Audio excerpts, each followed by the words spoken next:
অস্ট্রেলিয়ার মেয়েরা হচ্ছে একদম সাদা সুন্দরী, সাদা রাশিয়ান সাদা। আমি কিন্তু তোমাকে মজার জন্য বলি নাই, আমি একটা এক্সাম্পল দিচ্ছি, হাসাহাসি করো না, কতটা বোঝো দেন বুঝবা আমি ফান করছি না, বুঝবা একটু থামো। আর একটা হচ্ছে পাকিস্তানের মেয়ে, যারা দেখতে জাস্ট সাদা নয়, এরা হচ্ছে লাবণ্যময় সুন্দর। এখন আমি আপনাকে দুইটা অপশন দিলাম, এক হচ্ছে আপনি অস্ট্রেলিয়ার সাদা সুন্দরী বিয়ে করবেন, আর এক হচ্ছে লাবণ্যময় সুন্দরী বিয়ে করবেন। আপনি কি সাদা সুন্দরী বিয়ে করবেন না লাবণ্যময় সুন্দরী বিয়ে করবেন? আমার নবী সাদা সুন্দর নন, আমার নবী হচ্ছেন লাবণ্যময় সুন্দর। সুবহানাল্লাহ পড়বেন না? ব্রাইট কালার, এতটা সুন্দর চেহারা নবীর ছিল।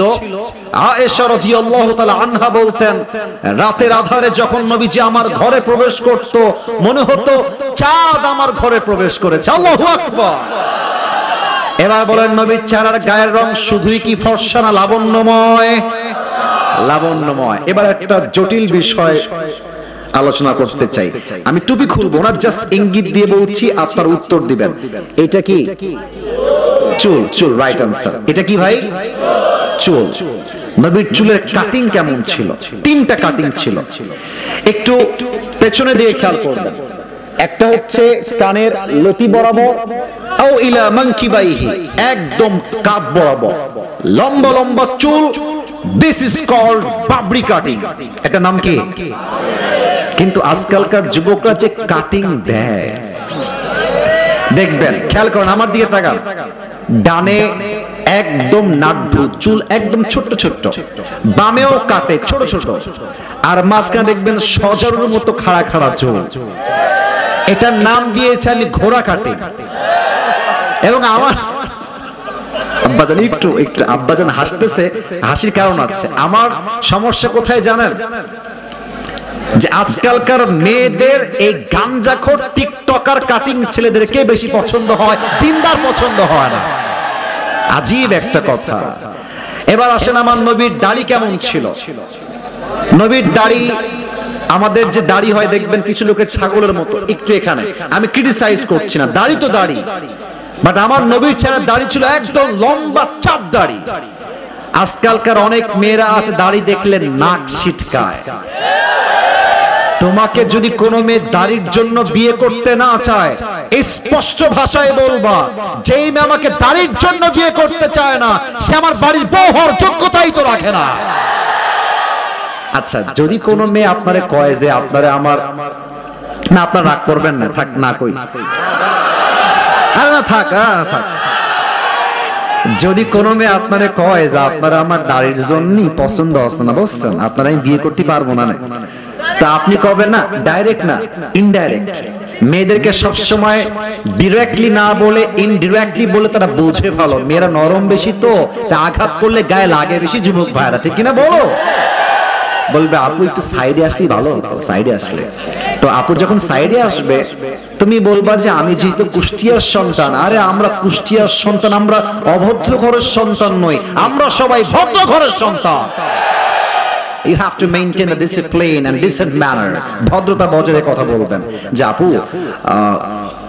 আপনার কি সত্যি দাড়ি পছন্দ না? আপু বলবে সত্যি আমার দাড়ি পছন্দ না। তা আপনি কবেন কি জানেন? আপনি কবেন যে আপু আমার, খুলনার ভাষায় বলে বুন্ডি, আবার আমার নানি যখন খুব বেশি খেপে যায় তখন আমার মাকে নাম ধরে ডাকে না, আমার মাকে বলে এই সেমড়ি। সেমড়ি খুলনার ভাষা, বাগেরহাটের ভাষা সেমড়ি। তো আপনি বলবেন যে আপু আপনার যদি দাড়ি পছন্দ না হয়, তবে আমি একটা ভাই হিসেবে সাজেশন দিব যে আপনার মতো মেয়ের জন্য আমাদের মতো দাড়িওয়ালা বীর পুরুষ পারফেক্ট হবে না, আপনার মতো মেয়ের জন্য বিটিএস এর হিজড়া ছাড়া সেকেন্ড কোন অপশন আমাদের কাছে না। আরে সোজা কথা, যেই মেয়ে দাড়ির জন্য বিয়ে করতে চায় না, সে নামে মুসলমান হতে পারে, কাজে সে মুসলমান হতে পারে না। এবার বলেন তো, আমার নবীর মুখে লম্বা লম্বা চাপ দাড়ি ছিল কি ছিল না? আমার নবীর মতো সুন্দর এই তল্লাটে দ্বিতীয় আর কেউ কি হতে পারে? চাঁদের চেয়ে সুন্দর তুমি, নবী আমার কমলিওয়ালা, दो जहानेर बादशाह तुमी प्यारा नबी सल्ले आला दो जहानेर बादशाह तुमी प्यारा नबी सल्ले आला चाँदेर चेয়ে सुंदर तुमी नबी अमर कमलिही वाला सुबहानाल्लाह पढ़বেন না আমার প্রিয় কুষ্টিয়ার কুমারখালীর ভাইরা যা হাদিস বললাম জাস্ট শর্টকাটে বললাম time is too short just একটা উত্তর দেন আমার নবীর চেহারা সাধারণ না অসাধারণ আমার নবীর চেহারা কি অনেক সুন্দর না অনেক বেশি সুন্দর সেই নবীর উম্মত হতে পেরে আমরা সবাই খুশি না বেজার সবাই একবার জবান খুলে পড়েন আলহামদুলিল্লাহ এক নাম্বার শেষ সবাই একটা এবার কাশি দিয়ে একটু গ্যাপ দেন সবাই একটা কাশি দেন 1 থেকে 3 গুনবো নীরবতা পালন করবেন 1 এই এই এই কে কথা বলে কে এই তোমরা কথা বলো না ভালোবাসার জায়গায় ভালোবাসা আদবের জায়গায় আদব ঠিক আছে সবসময় মজারই কাজ হয় না মাঝে মাঝে সিরিয়াস হওয়া লাগে আমি বলি 1 থেকে 3 গুনছি মেজাজটাকে ঠান্ডা করেন কারণ কি জানেন আমি যখন 10:25 এই আপনাদের গেটের কাছে আসছি তখন থেকে দেখছি আদায় হচ্ছে এবং আমি যখন এখানে আসলাম তখন আদায় হচ্ছিল সবচেয়ে অবাক করার বিষয় হচ্ছে 1.5 ঘন্টা আদায় করার পরে যে আপনারা বসে ওয়াজ শুনছেন এর মতো সৌভাগ্যতা আর কি হতে পারে যুবক ভাই এটা প্রমাণ করছে কুষ্টিয়ার মানুষ আসলে কোরআনকে কলিজার থেকে ভালোবাসে এরা এটা অসম্ভব ধৈর্যের কি পরিচয় পড়ে ভাই আল্লাহ আপনাকে কবুল করুক পড়েন সবাই আমিন 1 থেকে 3 গুনছি স্টপ থাকেন ব্রেইনকে স্থির করেন 1 2 3 তাকবীর দেন লিল্লাহি তাকবীর The second subject was what is the status of last messenger Muhammad sallallahu alaihi wasallam নবীর সম্মান কম না বেশি আরেকটু জোরে কম না বেশি আচ্ছা আমি যদি আপনাদেরকে প্রশ্ন করি যে কুষ্টিয়ার ভাই আমার কোন দেহি যে আপনার জীবনের সবচেয়ে বড় নিয়ামত কি আপনি বলবেন যে হুজুর আমার জীবনের সবচেয়ে বড় নিয়ামত হচ্ছে আমার মা অনেকে বলবেন আমার জীবনের সবচেয়ে বড় নিয়ামত হচ্ছে আমার বাবা অনেকে বলবেন আমার জীবনের সবচেয়ে বড় নিয়ামত হচ্ছে আমার দুইটা চোখ এই দুই চোখ দিয়ে I can see everything in the world এই চোখ দিয়ে আমি দুনিয়ার সবকিছু দেখি মাকে দেখি বাবাকে দেখি দুনিয়া দেখি আমার ওয়াইফকে দেখি বোনকে দেখি ভাইকে দেখি আমি সবাইকে এই চোখ দিয়ে দেখি চোখ নাই আমার কিছুই নেই অনেকে বলবে আমার হাত আমার জীবনের সবচেয়ে বড় নিয়ামত এই হাত দিয়ে আমি কঠোর পরিশ্রম করি এই হাত দিয়ে কামাই করলে আমার পরিবার চলে ঠিক কি না বলে একটা মারাত্মক কথা বলি আপনাদের সবাইকে মাথায় রাখবেন আজীবনের জন্য লিখে রাখবেন কলিজার ভিতরে বান্দাকে আল্লাহ যত নিয়ামত দিয়েছে বান্দা সারাটা জীবন লেখা শুরু করলো আল্লাহ নিয়ামত গুণে কখনো শেষ করতে পারবে না বলো তোমার জীবনের সবচেয়ে বড় নিয়ামত কি বান্দা বলছে আল্লাহ চোখ বান্দা বলছে আল্লাহ হাত বান্দা বলছে আল্লাহ পা বান্দা বলছে আল্লাহ মা বান্দা বলছে আল্লাহ বাবা বান্দা বলছে আল্লাহ আমার ভাই আমার বোন আমার ওয়াইফ আমার সন্তান আমার গাড়ি আমার বাড়ি আমার সম্পত্তি আমার জমি আমার স্ট্যাটাস এটাই আমার জীবনের সবচেয়ে বড় নিয়ামত আল্লাহ বলছে বান্দা নো এটা নিয়ামত বাট সবচেয়ে বড় নিয়ামত নয় সবচেয়ে বড় নিয়ামত কি এটা আল্লাহ কোরআনে বলেছেন 4 নম্বর পারা 10 নম্বর পৃষ্ঠা সূরা আলে ইমরানের 164 নম্বর আয়াত আল্লাহ রাব্বুল আলামিন বলেছেন বান্দা শোনো শোনো লাকাদ মান্নাল্লাহু আলাল মুমিনিনা ইয বাআসা ফীহিম রাসূলা তোমার জীবনের সবচেয়ে বড় নিয়ামত তোমার মা নয় তোমার জীবনের সবচেয়ে বড় নিয়ামত তোমার বাবা নয় তোমার জীবনের সবচেয়ে বড় নিয়ামত তোমার চোখ নয় হাত নয় বাড়ি নয় গাড়ি নয় বউ নয় বাচ্চা নয় এবার বান্দা ডাক দিয়ে বলছে আল্লাহ আমার জীবনের সবচেয়ে বড় নিয়ামত কি আপনি বলে দেন আল্লাহ বলছেন লাকাদ মান্নাল্লাহু আলাল মুমিনিনা ইয বাআসা ফীহিম রাসূলা ও আমার বান্দা তোমার জীবনের সবচেয়ে বড় নিয়ামত হলো আমি আল্লাহ রাব্বুল আলামিন তোমাকে সর্বশেষ নবীর উম্মত হিসেবে কবুল করে নিয়েছি This is the biggest mercy, blessing and bounties that Allah has given you in this worldly life. আমার নবীর উম্মত এর চাইতে বড় আর পরিচয় আমাদের সেকেন্ড কিছু হতে পারে না ঠিক কি না বলেন সবচেয়ে বড় নিয়ামত। এবার একটা প্রশ্ন করব, আশা রাখবো যে ভুল উত্তর নয়, সঠিক উত্তর পাবো। মাশাআল্লাহ, ইনশাআল্লাহ বলেছেন মানে আপনারা পারবেন। বলেন একবার ইনশাআল্লাহ, আর একবার বলেন ইনশাআল্লাহ। একজন নবী ছিলেন, সমস্ত নবীদের মাঝে একজন নবী ছিলেন যেই নবী আল্লাহর সঙ্গে সরাসরি কথা বলতেন। নবীর নাম কি? I got the right answer, মুসা আলাইহিস সালাতু ওয়াস সালাম। আচ্ছা, উনি যে পাহাড়ে কথা বলতেন সেই পাহাড়টার নাম কে বলতে পারে? তুর পাহাড়। ছোট পাহাড় না বড় পাহাড়? আরে মিয়া, বিশাল বড় পাহাড়।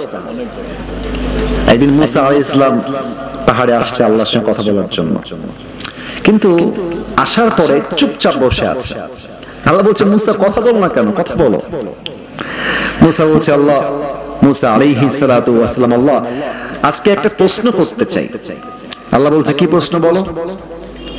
আচ্ছা আল্লাহ, এই যে আমি তোমার সঙ্গে কথা বলি, মাঝে কোনো দেওয়াল বা পর্দা আছে? আল্লাহ বলছেন, নো, সরাসরি কথা বলো, কোনো পর্দা দেওয়াল কিছু নাই। আচ্ছা আল্লাহ, আমি তো তোমার সঙ্গে কথা বলি সরাসরি। আচ্ছা আল্লাহ, এমন কোন নবী কি আগামীতে আসবে যেই নবী ঠিক আমার মতো কথা বলতে পারবে তোমার সাথে? আল্লাহ বললেন, মুসা তুমি তো খুব জটিল প্রশ্ন করেছো, তবে আল্লাহর কাছে কোন প্রশ্ন কি জটিল হতে পারে? সবকিছু জানার মালিক একজন, বলেন সবাই তিনি কে? আল্লাহ বলছে, মুসা তাহলে আমার উত্তর জানা, উত্তরটা কি হবে? হে মুসা, তুমি যখন চাও আমার সাথে কথা বলতে পারো না, আমি চাইলে তুমি কথা বলো।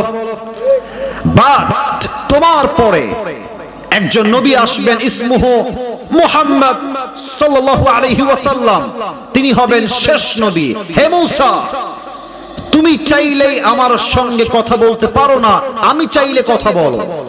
আর সেই নবীর উম্মতের মর্যাদা, স্ট্যাটাস, সম্মান এতটা হাই হবে, তাদের যখন মন চায়, যেভাবে মন চায়, যেখান থেকে মনে চায়, আমার ইচ্ছা হোক কিংবা না হোক, that doesn't matter, এটা কোনো ব্যাপারই নয়। তারা যখন চাইবে তখনই আমি আল্লাহর সঙ্গে দেওয়াল ছাড়াই কথা বলতে পারবে। কেমনে বলবে? আল্লাহর হাবিব বলেছেন, বান্দা যখন কোরআন তেলাওয়াত করে নামাজের মধ্যে, একটু খেয়াল করবেন, আল্লাহু আকবার, سبحانك اللهم وبحمدك وتبارك اسمك وتعالى جدك ولا إله غيرك, সানা শেষ।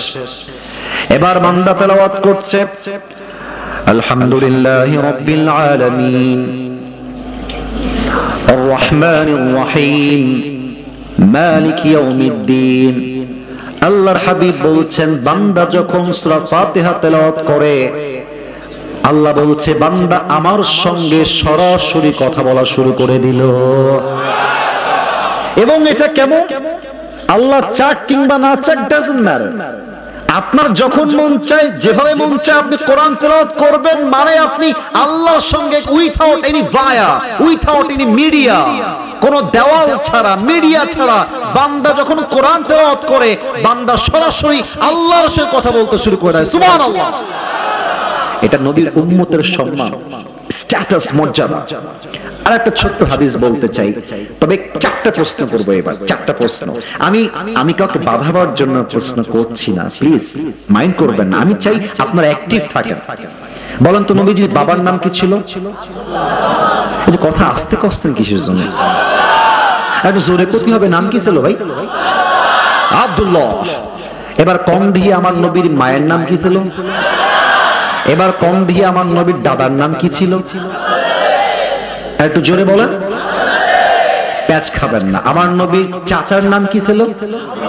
আবু তালেব। এবার একটু জোরে বলেন, চাচার নাম কি ছিল? আচ্ছা, নবীজির বয়স অন এন অ্যাভারেজ 8 থেকে 9 হবে। 8 থেকে নবীজি বসে আছে, চাচা আবু তালেব আসছে, এসে বলছে, ভাতিজা মুহাম্মদ, আমি কিন্তু জানি তুমি কোনো সাধারণ মানুষ নও। সুবহানাল্লাহ। আরেকবার বলছি, এটা বুঝে না। চাচা ভাতিজাকে এসে কি বলছে? চাচা, ও ভাতিজা, আমি জানি তুমি আমার ভাতিজা হতে পারো, বাট তুমি কোনো সাধারণ মানুষ নও, তুমি একজন অসাধারণ মানুষ। সুবহানাল্লাহ। তো নবীজি তো বয়স কম, বলছে, চাচা আমি কি সত্যি অসাধারণ? বলছি ইয়েস, ইউ আর অ্যামেজিং, তুমি এক অসাধারণ মানুষ। চাচা কেন? আমি কেন অসাধারণ? আপনি কিছু দেখেছেন নাকি? বলছে আমি শুধু দেখি নাই, আমি আমার চোখেও দেখেছি। তোমার মাও আমাকে তোমার নিয়ামত সম্পর্কে, তোমার সম্মান সম্পর্কে তোমার মা আমাকে নিজেই বলে গিয়েছে। সুবহানাল্লাহ বলেন আপনারা। চাচা মা কি বলেছে আপনাকে আমার ব্যাপারে? কি বলেছে আমাকে বলেন দেখি চাচা। এবার আবু তালেব ডাক দিয়ে বলছে মুহাম্মদ, আল্লাহু আকবার, সবাই তাকবীর, আল্লাহু আকবার। তোমার মা আমাকে বলেছে আবু তালেব, প্রত্যেক সন্তান যখন মায়ের গর্ভে আসে 10 মাস 10 দিন মা খাইতে পারে না, ঘুমাইতে পারে না, হাঁটতে পারে না, দৌড়াতে পারে না। কিন্তু মুহাম্মদ যখন থেকে আমার গর্ভে এসেছে 10 মাস 10 দিন আমি মা আমার গর্ভে একটা মুহূর্তের জন্য কোনো ব্যথা অনুভব করতে পারি নাই। সুবহানাল্লাহ। চাচা তাই নাকি? আর কি শুনেছেন চাচা আমাকে বলেন। আবু তালেব ডাক দিয়ে বলছে ইয়া মুহাম্মদ, যখন তুমি তোমার মায়ের গর্ভে ছিলে তোমার মা কুয়ার থেকে পানি আনার জন্য একটা রশিয়ার বালতি নিয়ে গিয়েছে। অন্য সময় কুয়ার থেকে পানি তোলার জন্য রশিয়ার বালতি ফেলতে হতো, বাট যখন তুমি তোমার মায়ের গর্ভে রয়েছো রশি এবং বালতি ফেলার কোনো প্রয়োজন হয় নাই, কুয়ার পানি অটোমেটিক নিচের দিক থেকে উপরের দিকে উঠে চলে এসেছে। চাচা আর কি শুনেছেন? মুহাম্মদ যখন তুমি তোমার মায়ের গর্ভে ছিলে তখন তুমি বাসার থেকে মাকে নিয়ে বের হয়েছো, তোমার মা তোমাকে গর্ভে রেখে বের হয়েছে।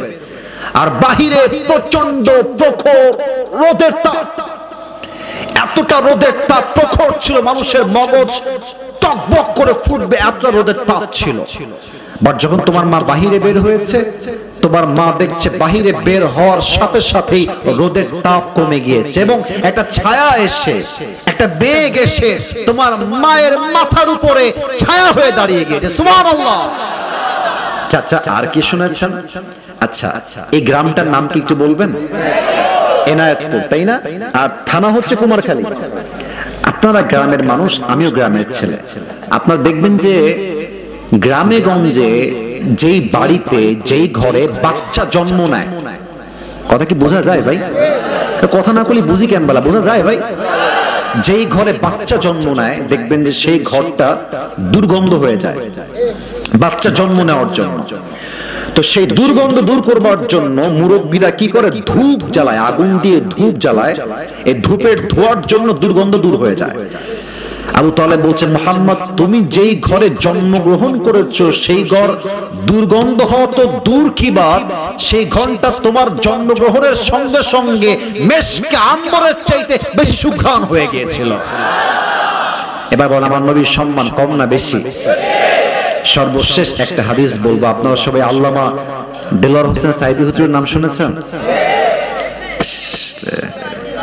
আমাদের আদর্শের জায়গা, ভালোবাসার জায়গা।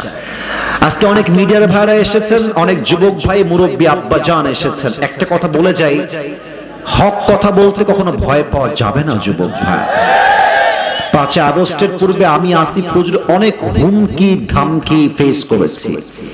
আমাকে হত্যার হুমকি পর্যন্ত দেওয়া হয়েছে, গ্রেফতার, গুম, জেল, অনেক হুমকি অনেক ভাবেই পেয়েছি। তাই মাথায় রাখবেন, রাখে আল্লাহ, মারে কে? মারে আল্লাহ। আপনি একবার ভেবে দেখেন তো, সাইদি হুজুর যেভাবে তাফসীর করতেন, আমাদেরকে তো যুবকরা অনেক বেশি ভালোবাসে এবং যাদের বয়স 18 থেকে নিয়ে 25 কিংবা 30 তারা আমাদের একটু বেশি ভালোবাসে। বাট মুরব্বীরা আমাদের কথা বুঝতে একটু সমস্যা বোধ করে। বাট সাইদি হুজুর এমন একজন মানুষ, তিনি কথা বললে একটা ছোট্ট বাচ্চার থেকে শুরু করে নিয়ে একজন 80 বছরের মুরব্বী পর্যন্ত চাতক পাখির মতো বসে বসে ওয়াজ শুনতো। এই মানুষটাকে মিথ্যা রাজাকারের ট্যাগ দিয়ে জেলখানায় নিয়ে নির্বিচারে তাকে হত্যা করা হয়েছে যুবক ভাইরা। এবং ডক্টর ইউনূস সাহেবকে ধন্যবাদ জানাই, তিনি অনেক অনেক বিষয়কে চেঞ্জ করেছেন। আমাদের পক্ষ থেকে দাবি একটা, আমরা স্পষ্ট ভাষায় বলতে চাই, এই বাংলার মাটিতে সাইদি হুজুরকে যারা নির্বিচারে ইনজেকশন পুশ করে হত্যা করেছে, এদের বিচার না হওয়া পর্যন্ত বাংলার মুসলমান দীর্ঘশ্বাস, শান্তির শ্বাস ফেলতে পারবে না। ঠিক কিনা বলে? সেদিন বাসায় বসেছিলাম, হঠাৎ করে একটা ওয়াজ আসলো সাইদি হুজুরের, 15 বছর আগের ওয়াজ। কত বছর? 15 বছর। এখন কত সাল চলছে? 25 সাল, তাই না? 15 বছর বললে কত সাল হবে এটা? কিন্তু ওয়াজ যখন শুনতেছি মনে হচ্ছে মানুষটা 2025 সালে বসে বসে ওয়াজ করতেছে। এত সুন্দর ভাষা, মানুষটা স্মার্ট ছিল, কথার মধ্যে একটা ভাইব ছিল আলাদা। কিন্তু উনি বলতেন, আমাকে যতই বন্দী করো, যতই আমাকে বন্দী করে রাখো না কেন, আমাকে তোমরা বন্দী করে রাখতে পারো, বাট আমি একা সাইদি নই, হাজার সাইদি বাংলার মাটিতে জন্ম নিয়ে নেবে যুবক ভাই। আমাদের ডক্টর মিজানুর রহমান আজহারী হুজুর আমাদের প্রমাণ। আপনি কয়টাকে আটকাবেন? আপনাদের কুষ্টিয়া আসেন আমির হামজা হুজুর আমাদের প্রমাণ। কয়টা প্রমাণ লাগবে আপনার? মিয়া, ইসলামকে রুখে দেওয়া যায় না। ইউরিদুনা লিইউতফিউ নূরাল্লাহি বিআফওয়াহিহিম ওয়াল্লাহু মুতিম্মু নূরি ওয়ালাউ কারিহাল কাফিরুন। কাফেররা চায় ইসলামের আলোকে ফু দিয়ে নিভিয়ে দিবে, কিন্তু ইসলামটা হচ্ছে চারা বীজের মতো। আপনি চারা বীজকে যত বেশি গাছতে যাবেন, ওইটা তত বেশি ফুলে ফেপে উঠতে থাকবে। ইসলামকে যারা যত দমন করতে চাইবে, ইসলাম গোটা বিশ্বে তত বেশি ছড়িয়ে যাবে। কিনা বলে? অতএব আমি যে হাদিসটা বলবো, সে হাদিসটা আমি মূলত নিজে পড়ার পূর্বে আমি সাইদি হুজুরের থেকে শুনেছিলাম। আল্লাহ ওনাকে জান্নাত নসিব করুক। পরের সবাই আমিন। একটু টাইট করলে হবে, ধাক্কা লেগে একটু ঢিলা হয়ে গেছে। সবাই তাকবীর দেন, লিল্লাহি তাকবীর। নবী এমন একজন নবী আমাদের, যেই নবী মৃত্যুবরণ করার সময়ও সম্মান পেয়েছে। সুবহানাল্লাহ পড়বেন না? নবীজি যেদিন ইন্তেকাল করবেন, ইন্তেকালের দিনে নবীর গায়ে প্রচন্ড পরিমাণ জ্বর। এত জ্বর হয়েছে, নবীর হাত লাল হয়ে গিয়েছে, চেহারার চোখ লাল হয়ে গিয়ে জ্বরের যন্ত্রণায়। যেদিন ইন্তেকাল করবেন, ইন্তেকালের দিনে ফজরের নামাজের পরে জিবরাইল আলাইহিস সালাতু ওয়াস সালাম আসছেন। এসে ডাক দিয়ে বলছেন, ইয়া রাসূলুল্লাহ, ইয়া হাবিবাল্লাহ, আপনি কেমন আছেন? আল্লাহ আমাকে আপনার কাছে পাঠিয়েছে, আপনি কেমন আছেন? আল্লাহর হাবিব বলছেন, গায়ে প্রচন্ড জ্বর। তবুও তিনি বলছেন, জিবরাইল, আল্লাহর রহমতে আমি অনেক ভালো আছি। সুবহানাল্লাহ পড়বেন না আপনারা সবাই? আর আমাদেরকে কেউ জিজ্ঞেস করলে আমরা কি বলি? আর আমার জীবনে যেই পরিমাণ কষ্ট, বউ ভালো না, সন্তান ভালো না, বাচ্চা ভালো না, কেউ ভালো না, অভিযোগের শেষ নাই। আর নবীকে বলছে, নবী কেমন আছেন? নবী সব ভুলে গিয়ে বলছে, আলহামদুলিল্লাহ ভালো আছি। সুবহানাল্লাহ পড়েন।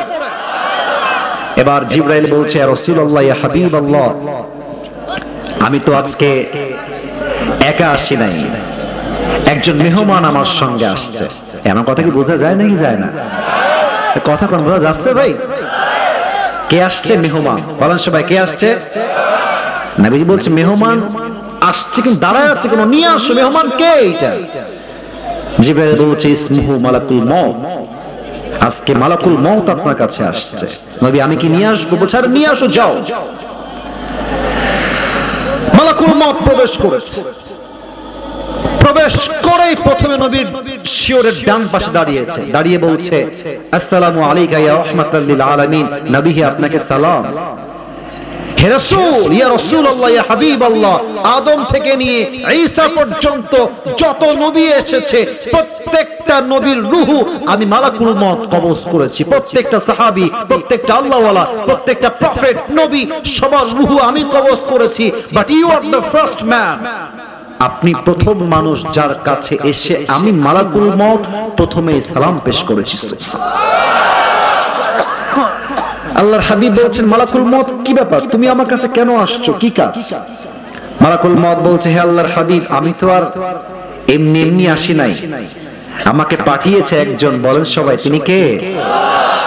হাদিসটা খুব মনোযোগ দিয়ে শুনবেন, এই ঘটনা আপনাকে বুঝায় দিবে আমার নবীর সম্মানটা দুনিয়াতেই শেষ নয়, বরং আমার নবীর সম্মানকে আল্লাহ আকাশ বাতাস ছাপিয়ে সাত আকাশ কাঁপিয়ে আল্লাহর হাবিবের সম্মানকে তিনি আরশ পর্যন্ত পৌঁছে দিয়েছেন, ঠিক কিনা বলে?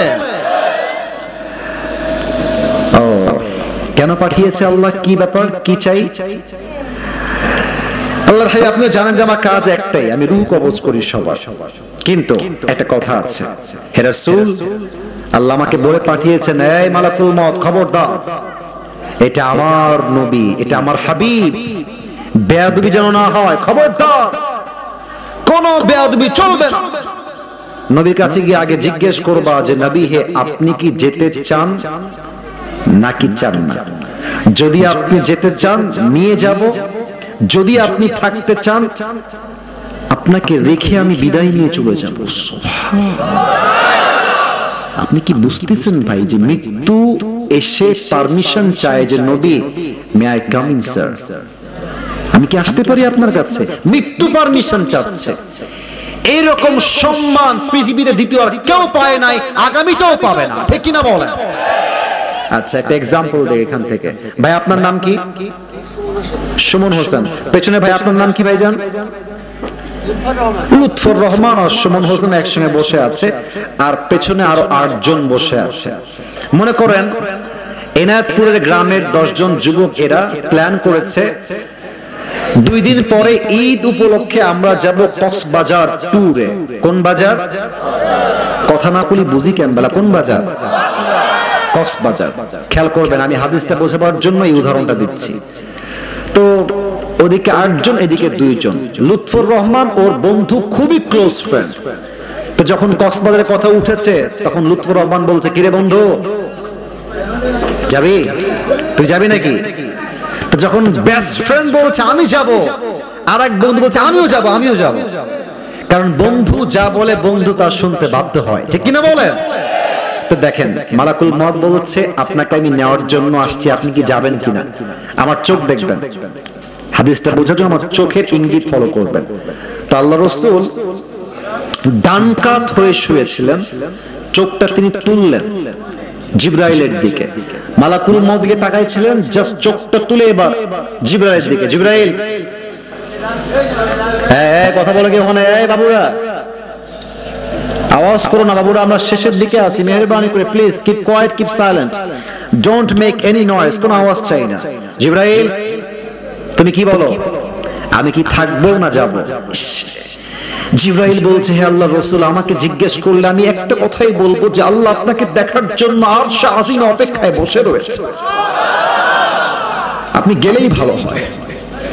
এবার আল্লাহর হাবিব বলছেন, ওকে বুঝে গেছি, আমার সময় শেষ, একটু আমাকে সময় দাও, জাস্ট গিভ মি 2 মিনিটস, একটু সময় দাও। আল্লাহর হাবিব ডাক দিয়ে বলছেন, আইনা আয়েশা, আমার বউ আয়েশা কোথায়? দৌড় দিয়ে আমার কাছে আসে। আয়েশা ডাক শুনে দৌড় দিয়ে আসছে, হে আল্লাহর রাসূল কি হয়েছে আমাকে বলেন, কি হয়েছে আমাকে বলেন। বলছে, আয়েশা তোমাকে যে আমি কয়েক টুকরা স্বর্ণ দিয়েছিলাম, গোল্ড, স্বর্ণগুলো কোথায়? বলছে যত্ন করে রেখে দিয়েছি। কি করব আপনি বলেন? বলছে এখনই যাও, সবগুলো গোল্ডের টুকরা আল্লাহর রাস্তায় দান করে দিবা। থাক না একটু, থাক না একটু, পরে দান করি, পরে দান করি, থাক না, কাজে দিবে, ফাতেমার কাজে দিবে, আমার কাজে দিবে। আল্লাহ রাসূল খেপে গিয়েছেন, খবরদার এক টুকরা স্বর্ণ আমার বাসায় রাখবা না। আয়েশা বলছেন, নবী হে কেন, একটু জানতে পারি কেন, কারণটা কি? নবীজি বলছেন, আয়েশা আমি যখন পৃথিবীর থেকে গিয়ে আল্লাহর সঙ্গে সাক্ষাৎ করব, আমি আল্লাহকে বলবো, আল্লাহ গিয়েছিলাম খালি হাতে, এসেছিও খালি হাতে, দুনিয়াতে তোমাকে ছাড়া আমি আর কাউকে ছেড়ে আসি নাই, কিছু নাই আমার কাছে, সব দান করা হয়ে গেল। এবার মালাকুল মউত আসছে রূহ কবজ করবার জন্য। রূহ যখন কবজ করবে, আল্লাহ রাসূল জীবনের শেষ মুহূর্তে জাস্ট 2টা শব্দ উচ্চারণ করে, এক হচ্ছে আসসালাত, আসসালাত, আসসালাত, ওয়া মা মালাকাত আইমানুকুম, হে আমার উম্মতেরা জীবনের সব ছেড়ে দিও, নামাজ ছেড়ে দিও না, নামাজ ছেড়ে দিও না। ওয়া মা মালাকাত আইমানুকুম, তোমরা তোমাদের কাজের লোকের সঙ্গে বাজে ব্যবহার করো না। আজকালকার যুবকেরা জাস্ট জুমার দিন জুমার নামাজ পড়তে আসে শেষ কাতারে, আর বাদ বাকি দিন বেশিরভাগ যুবকদেরকে 5 ওয়াক্ত নামাজে হারিকেন দিয়েও খুঁজে পাওয়া যায় না, ঠিক কিনা বলেন? আল্লাহ রাসূলের জীবনের শেষ মুহূর্তে মালাকুল মউত পারমিশন চায় যে হে রাসূল আমি কি আসবো নাকি আসবো না। এই নবীর সম্মান এতটা বেশি, এই নবীর আদর্শ যে মানবে আল্লাহ তার জন্য দুনিয়াতেই জান্নাতের ফয়সালা করে দিবে। সুবহানাল্লাহ পড়েন। প্রিয় ভাইরা, রাত এখন 12:30 বেজে গিয়েছে। লাস্ট সাবজেক্টটা কি বলা যাবে নাকি যাবে না? আওয়াজটা একটু কম পেলাম, বলা যাবে নাকি যাবে না?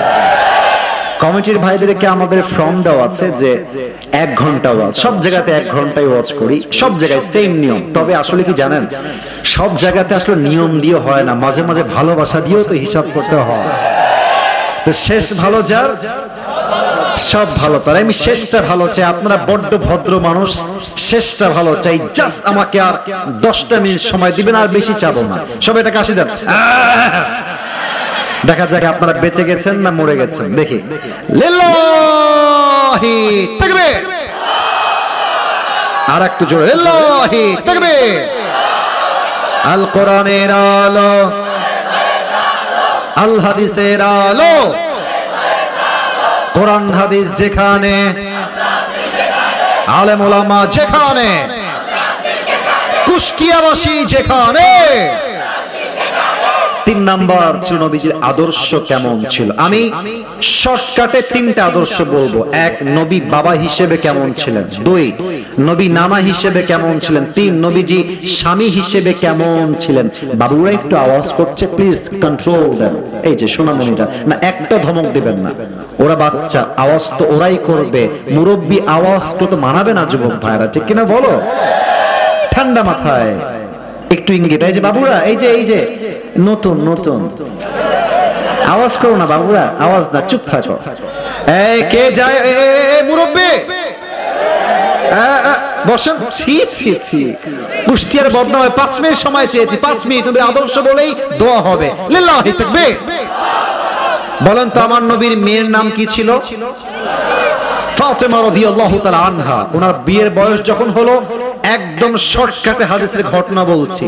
নবীজি বললেন, হে আমার সাহাবা একরাম, ফাতেমার বিয়ে হবে, ফাতেমার জামাই কে হতে চাও? প্রস্তাব নিয়ে আমার কাছে চলে আসো। First of all Umar Farooq রাদিয়াল্লাহু তাআলা আনহু প্রস্তাব নিয়ে আসলেন, হে রাসূল আমি আপনার মেয়েকে বিয়ে করতে চাই। Do you agree with this proposal or not? আপনি কি একমত না দ্বিমত? নবীজি ইয়েস বললেন না, নো বললেন না। Just look at my head, আমার মাথা দেখেন। নবীজি মাথাটা জাস্ট নিচু করলেন, চুপচাপ। ওমর বুঝে গিয়েছে আই এম রিজেক্টেড, আমি ফাতেমার জামাই হতে পারবো না, বের হয়ে গেছে। আরেকজন সাহাবী আসছে, ইয়া রাসূলুল্লাহ আমি আপনার মেয়ে ফাতেমাকে বিয়ে করতে চাই, আপনি রাজি নাকি রাজি না? আবার মাথা নিচু, ইয়েস বললেন না, নো বললেন না। ওই সাহাবীও বের হয়ে গেল। 2 জন রিজেক্ট খেয়ে বের হয়ে গেছে। তাদের চেহারা বাংলার পাঁচের মতো হয়ে গেছে, কষ্টে আঘাতে। একটা মেয়েকে পছন্দ করলাম, নবীজির মেয়ে, বিয়ে হলো না, মন খারাপ। আর বাহিরে 2 জন সাহাবী আছে, নামগুলো একটু মুখস্থ রাখবেন। এক হচ্ছে আব্দুর রহমান বিন আউফ, 2 হচ্ছে আলী রাদিয়াল্লাহু তাআলা আনহু। আজকাল তো ছেলে পেলে 5-এ পড়ে, এটা আমার, খবরদার এটা আমার, আছে না নাই? স্কুলে ক্লাস করে, প্রাইভেটে যায়, বন্ধু ওইটা তোর, ওইটা আমার, আছে না নাই বলে? আব্দুর রহমান বিন আউফ বলছে, আলী শোনো, তারা তো রিজেক্ট হয়ে গেছে, বন্ধু তুমি একটা চান্স নিয়ে দেখো। সুবহানাল্লাহ পড়বেন না? তো হাদিসটা একটু মজার। আলী রাদিয়াল্লাহু তাআলা বলছেন যে কি কইলা তুমি এটা? আমার কাছে না আছে বাড়ি, না আছে টাকা, না আছে জব, না আছে ব্যবসা। আজকালকার মেয়েরা তো টাকা পাইলে বুইরা টাকলার সঙ্গ বিয়ের পিড়িতে বসে যায়। হ্যাঁ, নাই নাই নাই, হ্যাঁ এরকম মেয়ে নাই, নাই রে ভাই। আছে, প্রেম করে একটার লগে, বিয়ে করে আরেকটার লগে। আরে বেঈমানের কপালে সুখ জোর না যুবক ভাই।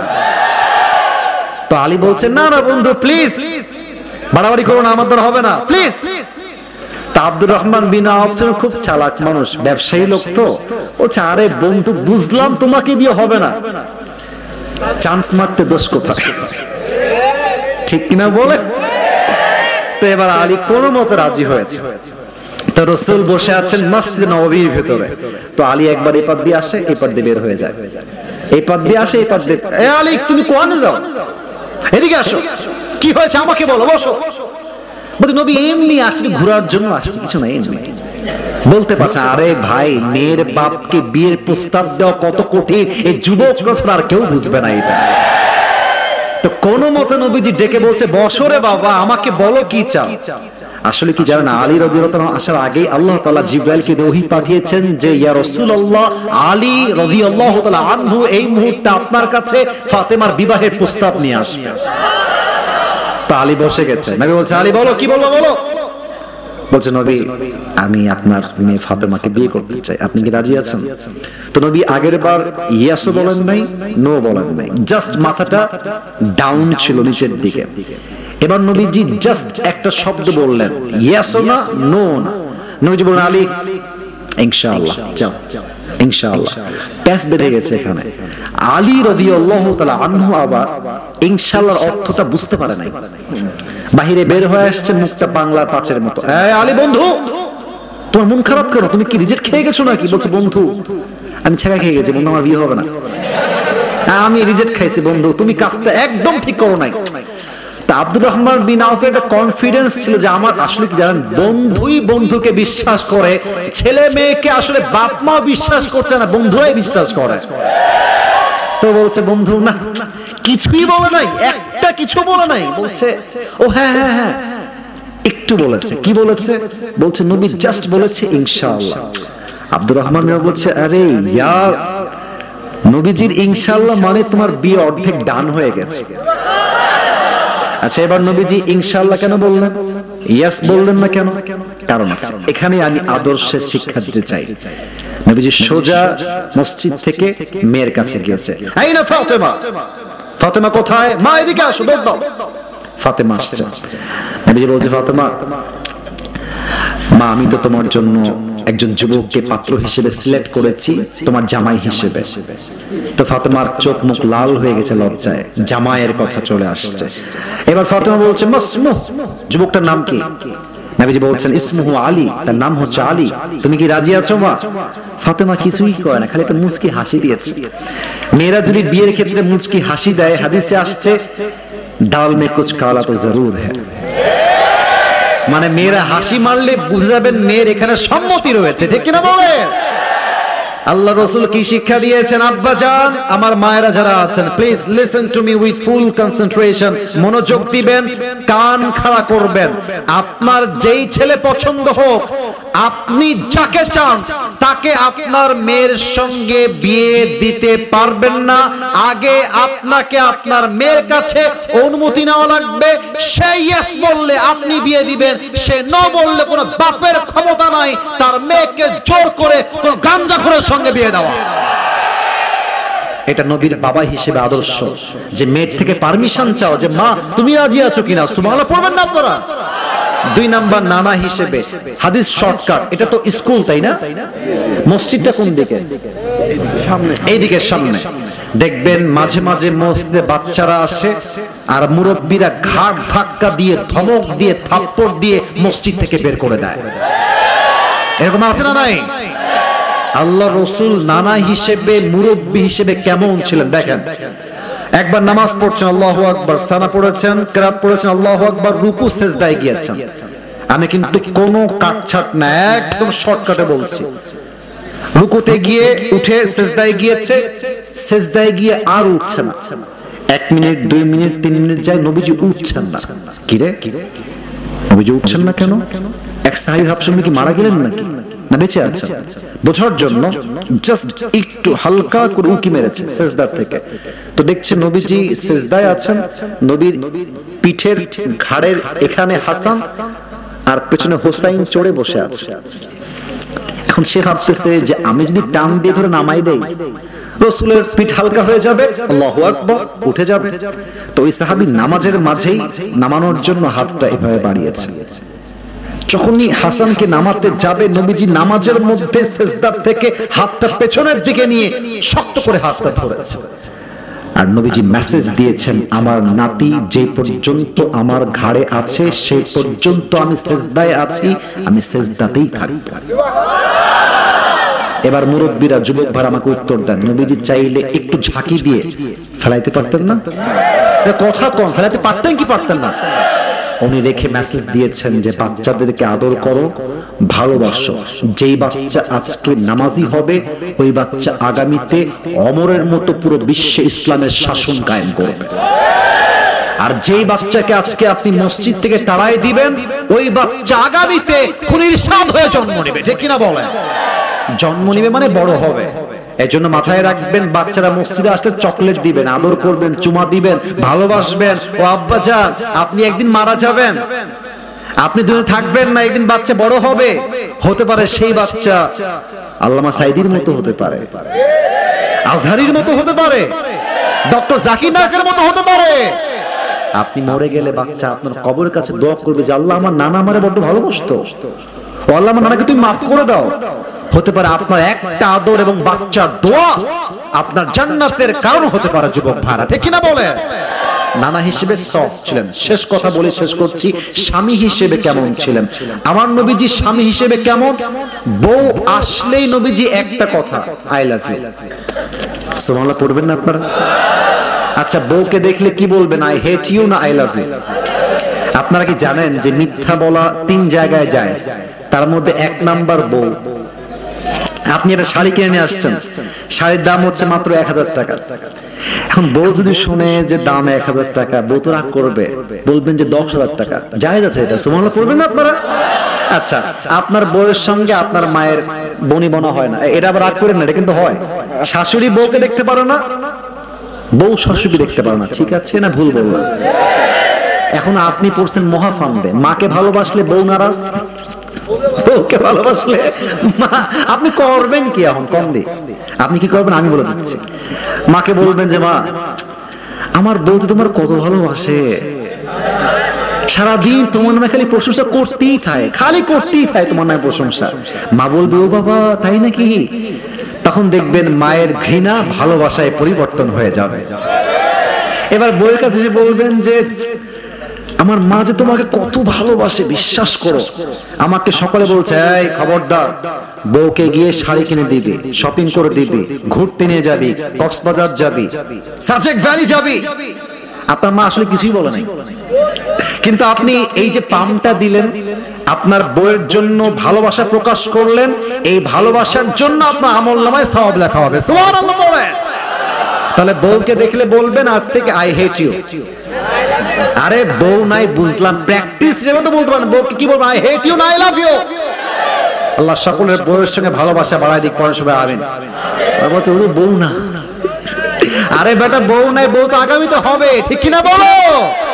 অতএব বউয়ের সঙ্গে আজ থেকে দ্বন্দ্ব নয়, বউকে আমরা, আরে ভাই মেয়ে মানুষ পাম্পট্টির পাগল হয়, পাম্পট্টি দিবেন আপনাকে ভালোবাসবে, পাম্পট্টি দিবেন না, আপনি দেখতে যতই সুন্দর হোক আপনার বউ আপনাকে বাদ দিয়ে কাইল্লার সঙ্গে ভেগে যাবে।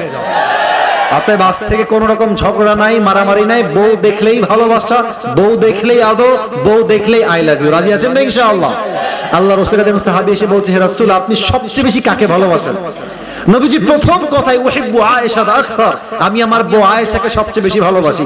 সাহাবায়ে কেরামরা লজ্জায় মাথা নিচু হয়ে গেছে। সাহাবী বলছে, রাসূল আমি বউয়ের কথা বলি নাই, সাহাবীদের মাঝে কাকে বেশি ভালোবাসেন? আর নবীজি বউয়ের কথা উল্লেখ করে বুঝিয়েছেন, বউকে ভালোবাসা কাপুরুষের কাজ নয়। যে তার বউকে ভালোবাসতে পারে সে কাপুরুষের বাচ্চা নয়, সে বীরপুরুষের সন্তান, ঠিক কি না? অতএব স্বামী হিসেবে আজ থেকে আমরা we will try our best to become the best husband in the world। আমরা আজ থেকে চেষ্টা করব সবচেয়ে ভালো স্বামী হওয়ার জন্য। আল্লাহ সবাইকে তৌফিক দান করুক। পড়েন সবাই আমিন। 2 হাত তোলেন সবাই, 2 হাত তোলেন সবাই, একটা কাশি দেন, হাতটা উপরে থাকবে সবাই। এবার আমাকে ওয়াদা করবেন, 1 নাম্বার ওয়াদা বলেন সবাই, হুজুর ক্যামেরা ক্লোজ করে দেন, আমরা এটা আল্লাহর সঙ্গে ওয়াদা করছি, আল্লাহর সঙ্গে আমাদের একান্ত ওয়াদা। বলেন সবাই, হুজুর আজ থেকে। ভাই আমি অনেকের সাউন্ড মাঝখান থেকে পাচ্ছি, ডানে বামে একটু কম আসছে, মেবি আমার কানে প্রবলেম হতে পারে। বলেন সবাই, আজ থেকে আমরা 5 ওয়াক্ত নামাজ বা জামাত আদায় করব। এবার একটু জবান খুলে বলেন ইনশাআল্লাহ। ও ভাই, নিয়ত করতে দোষ কোথায়? নিয়ত তো করেন, বলেন একবার ইনশাআল্লাহ। বলেন সবাই হুজুর, আরো জোরে হুজুর। যতদিন বেঁচে আছি নবীর আদর্শের বাহিরে একটা কাজ আমি কখনো, এই যে এভাবে বলবেন, করব না। একটু জোরে বলেন তো, করব না। বলেন সবাই ইনশাআল্লাহ।